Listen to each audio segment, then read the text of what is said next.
At isang malungkot na araw nga po para sa mga naghahanap dito sa wreckage ng eroplano ni DILG Secretary Jesse Robredo dahil kanina nga pong umaga ay natagpuan na ang mismong pinagbagsakan at mismong labi ni DILG Secretary Robredo at hanggang ngayon nga po ay naroon pa rin yung pinaniniwalaang ilan sa mga labi pa ng kanyang mga kasamahan. Ito po ang actual footage, underwater footage ng mismong site kung saan po bumagsak itong eroplano ni DILG Secretary Robredo. At makikita nyo po medyo may kadiliman na po sa lugar na yan dahil sa lalim po na 180 feet ay hindi na po ganong napepenetrate ng araw o liwanag ang lugar na yan. Pero sa video makikita po kung paano sinusubukan ng mga technical divers ito pong pagtatali sa eroplano upang maiangat po at makuha pa itong labi ng dalawa sa mga biktima.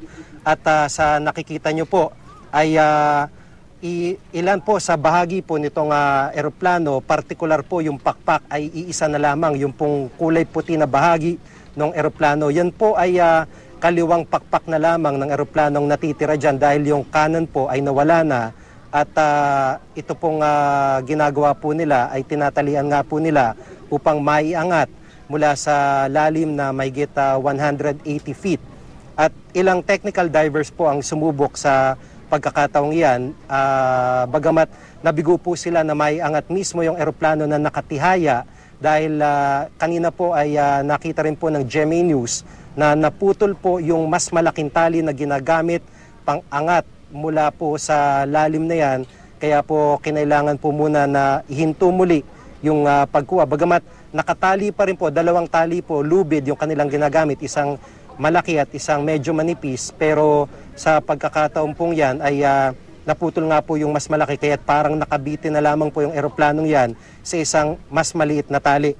At may kadalian lamang po yan kung paano po narating yan ng mga technical divers dahil sa timeline na ibinigay po nila sa GMA News ay lumalabas na nasa 3 minuto lamang po bago po nila naabot itong mismong crash site. At bago po nila nakuha yung labi ni Secretary Robredo, sinabi po ng mga Navy Special Operations Group Technical Divers na bandang alas 8 ng umaga nang sila'y lumusong o mag-dive sa lalim na iyan, bandang 8:03 naabot po nila yung target area na 59 meters.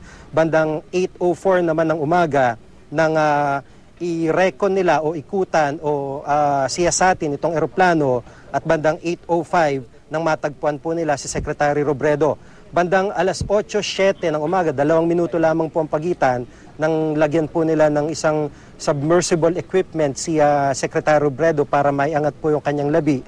At 8:20 na po nang mailipat po ito sa sasakyan o barko ng Coast Guard kung saan po ito nailagay sa isang cadaver bag.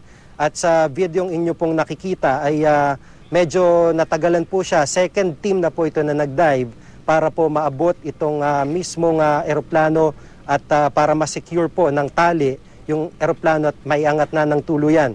Kung makikita nyo rin po ay meron po siyang crack gaya po nung binabanggit ni Chief Inspector Abrasado na siya pong nakaligtas sa crash na yan. Meron pong crack yung eroplanong yan at maaari po na dito po siya nakalabas matapos po na pasukin ng tubig yung mismong eroplano. At ayon na rin po doon sa mga technical divers ng Navy na mismo pong nakarecover dito sa labi ni Secretary Robredo ay yung pong labi niya ay nasa may pintuan na ng eroplano at kanina nga po ay natanggal na po ang pintuang yan at hindi na nga raw po naka-seatbelt ang secretary. Gaya po, di tulad po nitong dalawang piloto nitong mga piloto na nakita po nitong mga technical divers. At sa ngayon nga po ay nailipad na itong labi ni Secretary Robredo sa Naga City. Mamaya po ay alamin natin ang update kaugnay ng sitwasyon dyan sa Maynaga. At sa puntong ito po ay hindi pa rin po tuluyan na iaangat ang diver na yan dahil po isa pong aberyan nangyari dito kanina. Isa po sa mga volunteer divers ang nagkaroon ng decompression sickness kaya po kinailangan siyang dalhin sa barko ng Navy ng Coast Guard para po lapatan ng Pangunang Lunas. Kabilang po sa mga nag-recover ng labi ni Secretary Robredo ang ilang foreign divers, particular po yung mga Koreano na tumulong po sa paghahanap po sa crash site na yan.